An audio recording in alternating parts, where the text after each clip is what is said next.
Baik, sebelum kita mulai pelajaran kita, satu orang kita dalam doa.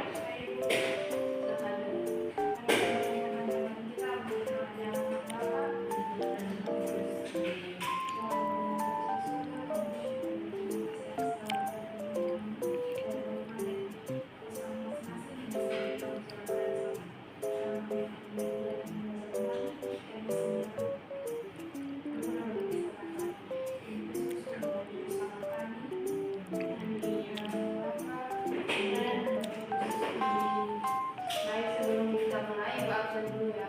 Siapa-siapa yang tidak lain hari nanti sebentar selesai pelajaran, satu orang tulis nama terus angkat meja itu ya. Baik, Ibu. Kita akan mulai pelajaran kita hari ini. Ada yang masih ingat pelajaran kita minggu lalu? Apa?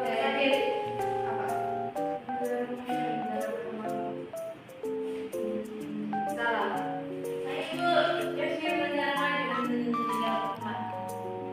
Salah ya. Pelajaran kita minggu lalu masih tentang pengetahuan dasar geografi, tapi di bagian pendekatan geografi. Sekarang kita akan lanjut pada prinsip-prinsip geografi. Nah, di sini ada yang tahu tidak apa itu prinsip geografi? Silakan Ibu.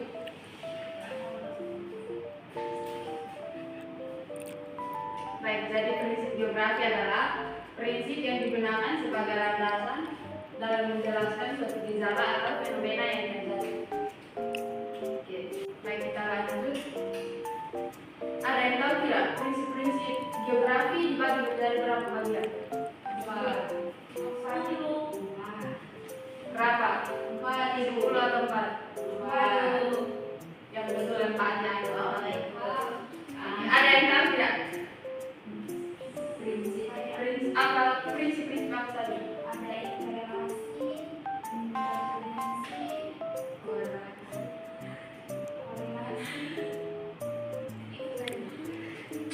Baik, ada 4 ya anak-anak. Yang pertama ada prinsip persebaran atau distribusi, yang kedua interrelasi, yang ketiga prinsip deskripsi, dan yang keempat prinsip korologi. Anak-anak, ada yang tahu apa itu prinsip persebaran atau distribusi? Baik anak-anak, jadi prinsip persebaran adalah prinsip yang menyatakan suatu gejala yang tersebar tidak merata di permukaan bumi. Misalnya bentangan alam, tumbuhan, hewan, dan manusia. Jadi contoh dari prinsip persebaran itu, contohnya di daerah gurun mungkin akan ada sedikit tumbuhan dan hewan, sementara di daerah hutan hujan tropis akan ada beragam tumbuhan dan hewan yang hidup di sana. Begitu juga dengan manusia ya anak-anak. Manusia akan cenderung berkumpul di daerah-daerah yang lebih ramai dan subur secara ekonomi. Contohnya seperti apa? Seperti di daerah perkotaan, biasanya lebih banyak penduduknya dibandingkan di daerah pedesaan. Oke, untuk prinsip yang kedua, prinsip interrelasi merupakan suatu hubungan yang saling berkaitan dan saling mempengaruhi di suatu wilayah antara gejala satu dengan gejala lainnya. Contohnya, dalam ekologi, kenaikan suhu global dapat mempengaruhi pola migrasi hewan. Yang ketiga, prinsip deskripsi. Prinsip deskripsi merupakan gambaran atau penjelasan yang lebih detail dari gejala-gejala yang dipelajari.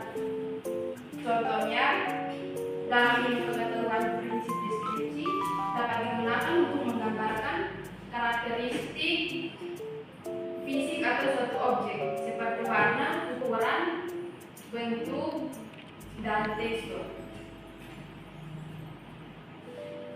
Sedangkan prinsip korologi merupakan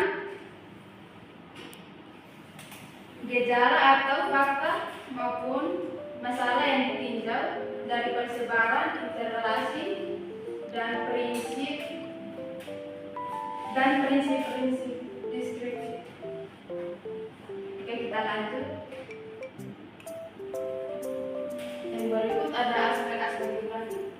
Anak-anak ada yang tahu ada berapa aspek geografi? Ibu, ada berapa? Ada dua. Oke, ada aspek apa? Aspek fisik dan fisik. Betul sekali anak bilang.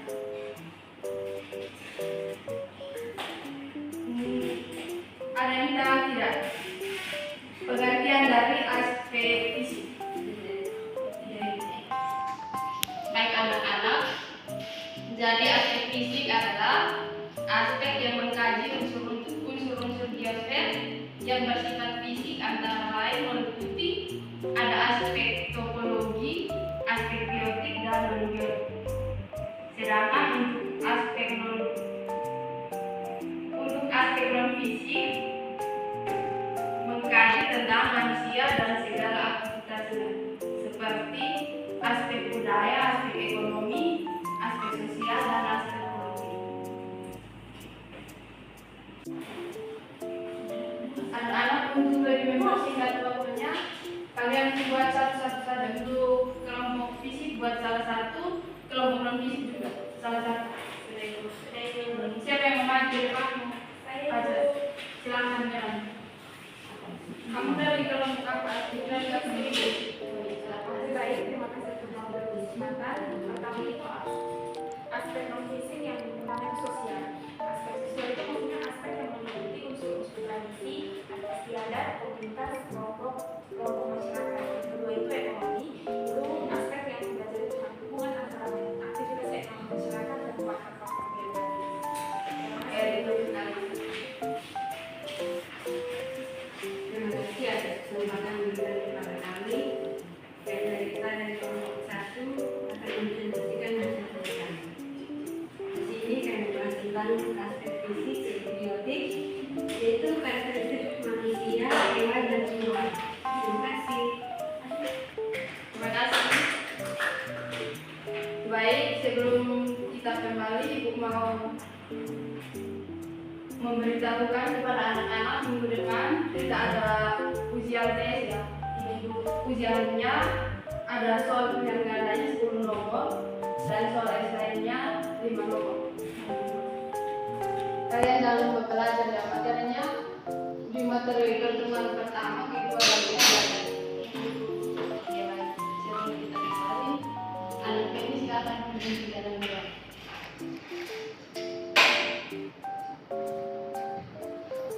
Oke, baik, sudah selesai. Terima kasih atas